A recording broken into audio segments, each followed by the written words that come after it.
ಓಹೋ ಮುಸ್ತಫಾ. ಮುಸ್ತಫಾ ಮುಸ್ತಫಾ. ಅಲ್ಲ ಸರ್, ನೀವು ಆ ಫಿಲ್ಮ್ ಅಲ್ಲಿ ಪಾಪ ನಮ್ಮ ಆ ಬೀರಾದವ್ರು ಬಂದ್ರು, ಅವ್ರ ತಂದೆದು ಫೋಟೋ ತೆಗಿಬೇಕು ನಿಮ್ಗೆ ಹಿಂಸೆ ಮಾಡ್ತಾ ಇದ್ರು. ನೀವು ಅವ್ರನ್ನ ಫುಲ್ ಟೈಟ್ ಮಾಡಿಸಿ ಅವ್ರನ್ನೇ ಕೂರಿಸಿ ಹತ್ತಿ ಎಲ್ಲ ಇಟ್ಟು ಅವ್ರದ್ದೊಂದು ಫೋಟೋ ತೆಗೆದು ಅವ್ರನ್ನ ಕಳಿಸ್ಬಿಟ್ರಿ. ಕ್ಲೈಮ್ಯಾಕ್ಸ್ ಆಯ್ತು, ಜನ ಹ್ಯಾಪಿ, ನೀವು ಹ್ಯಾಪಿ, ನಾವು ಹ್ಯಾಪಿ, ಪಿಕ್ಚರ್ ಸೂಪರ್ ಹಿಟ್, ಓಮಲ್ಲಿಗೆ ಅದೆಲ್ಲ ಓಕೆ. ಅದಾದ್ಮೇಲೆ ಸರ್ ಆ ತಿಪ್ಪಯ್ಯನವರು ನನ್ನ ಹಿಡ್ಕೊಂಡ್ಬಿಟ್ಟಿದ್ದಾರೆ ಸರ್. ಅಯ್ಯಯ್ಯೋ, ಮುಸ್ತಫಾ ಎಲ್ಲಿ, ಮುಸ್ತಫಾ ಎಲ್ಲಿ ಅಂತ. ಹಾ ಬರೀ ತಿಪ್ಪಯ್ಯನವರಲ್ಲ ಸರ್, ಪ್ರತಿಯೊಬ್ಬ ಮುಸ್ತಫಾ ನನ್ನ ಮಗನೇ, ಇವತ್ತು ನಮ್ಮ ಅಪ್ಪನ ಫೋಟೋ ಕೊಡ್ಬೇಕು, ಇಲ್ಲ ನಿನ್ನ ಕತ್ತಿ ಕರೆಸಿಬಿಡ್ತೀನಿ. ಬಂದ. ಓ ಎಲ್ಲಿದ್ದೀಯಾ? ಅಯ್ಯಯ್ಯೋ,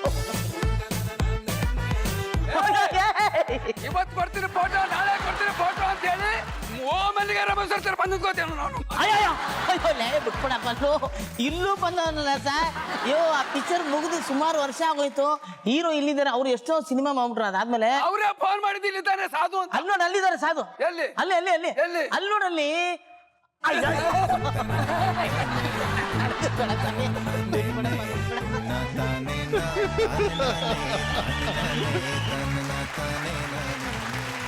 ಓಕೆ, ಗಿರೀಶ್ ಕಾಸರಳ್ಳಿ ಅವ್ರ ಪಿಕ್ಚರ್ ಅಲ್ಲಿ ಈ ರಾಷ್ಟ್ರ ಮನ್ನಣೆ ಪಟ್ಟದಂತ ನಟರು ಅವರು ಕಲಾವಿದರು ನಮ್ಮ ಜೊತೆ ಇದ್ದಾರೆ ಇವತ್ತು.